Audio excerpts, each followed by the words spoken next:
Let's talk about speaking assessments in world languages. The first thing you have to decide is, are you assessing their interpersonal speaking in the moment, or are you assessing their presentational speaking? Because it makes a big difference.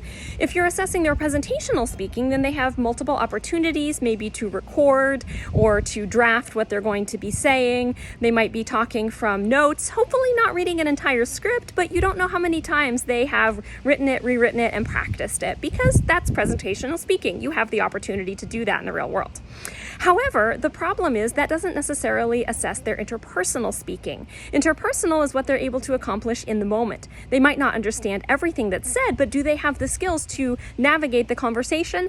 Do they get the other person to be able to rephrase or repeat so that they can get the information that they need to then be able to speak in return?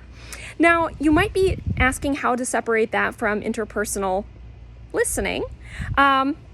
Doesn't really get separated that much, because if they don't understand what they hear, it's going to be harder for them to respond. So if you're assessing the interpersonal mode, it's really going to be harder to differentiate between listening and speaking. That's why when these modes are assessed separately, it's generally interpretive listening, which is they might be listening to you read a passage, or they might be listening to a recording. They might get to listen to it multiple times, but that is not something where they are eliciting that production of speech from the other person like they are in the interpersonal mode.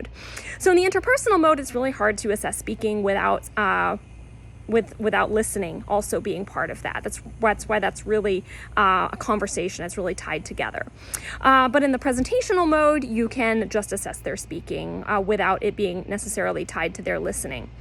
Now, it might be a case where in the interpersonal mode, you are satisfied with just doing informal assessment and just walking around the room listening in while the students are participating in a speaking activity, a conversation activity. You can listen in as you go up to them. You kind of get the observer's paradox, right? When they know that you're there, they might just stop and ask you questions instead of really giving you the chance to listen in. But hopefully with enough opportunity to do interpersonal speaking in the class, you can get a sense of what their level is. Are they able to do it or not?